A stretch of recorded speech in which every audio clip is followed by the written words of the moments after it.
আসসালামু আলাইকুম। আজকে আমরা নাথিং দিয়ে হাজার হাজার বাক্য তৈরি করার একটি গোপন সূত্র জানবো।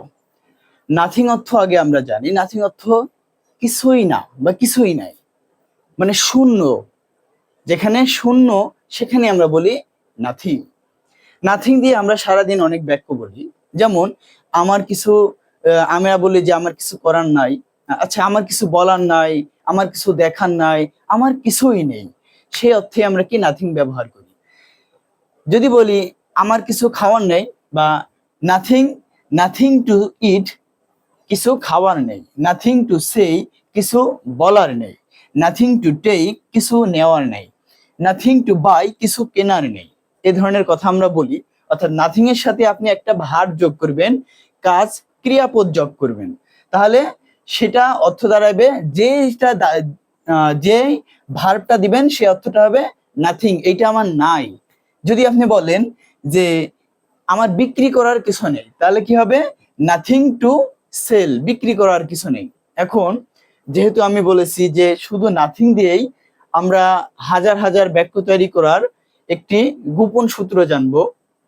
এখন আমরা দেখেন এই পাশে কিছু কি করছি, আমরা সাবজেক্ট লিখেছি। সাবজেক্ট আমরা দুই ভাগে আবার ভাগ করেছি এবং এখানে হ্যাভ দিয়েছি এবং এখানে হ্যাজ দিয়েছি। এইটা কেন? আমরা জানি যে প্রেজেন্ট সিম্পল বা প্রেজেন্ট ইনডিফিনিট টেন্সে যখন আমরা কথা বলি তখন একমাত্র সাবজেক্ট যদি থার্ড পারসন সিঙ্গুলার নাম্বার হয় তখন আমাদের ওই কথাটা বলার সময় তার মতো করে বলতে হয়, মানে তার একটা ব্যবহার বিধি আলাদা, সে একটা আলাদাই পারসন। আর বাকি যত সাবজেক্ট আছে তারা একটা রুলসে চলে।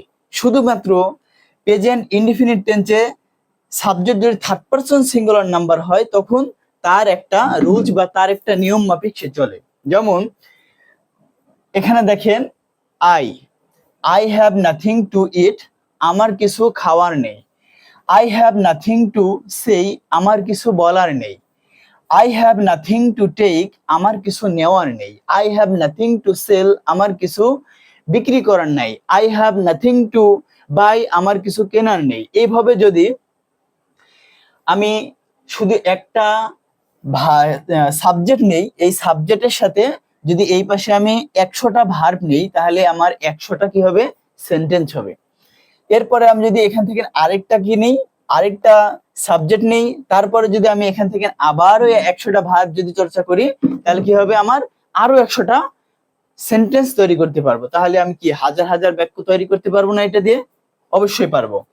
শুধুমাত্র আপনারা দেখবেন যখন এই থার্ড পারসন সিঙ্গুলার নাম্বার আসবে তখন কি করবেন। যদি কোনো ব্যক্তির নাম আসে তার মানে সে থার্ড পারসন। যদি আমি দেই রহিমের কিছু খাওয়ার নেই, তাহলে কি হবে? Rahim has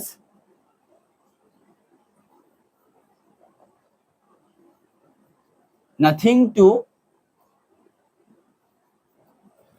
Rahim has nothing to eat, রহিমের কিছু খাওয়ার নেই। এখন আপনাদের কাছে আপনাদের একটা যেটা আপনারা কমেন্ট বক্সে লিখবেন যে আপনারা এখান থেকে কি শিখলেন, সেটা হচ্ছে আমার ভয় বা আমাদের ভয় পাওয়ার কিছু নেই।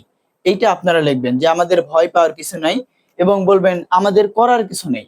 আমাদের করার কিছু নেই এটার ইংরেজি কি, এবং আমাদের ভয় পাওয়ার কিছু নেই এইটার ইংরেজি কি। এটা হচ্ছে আপনাদের কাজ। আপনারা কমেন্ট বক্সে সবাই এটা লিখবেন। দেখবো যে আপনারা এই একটা ক্লাস দিয়ে কি শিখছেন।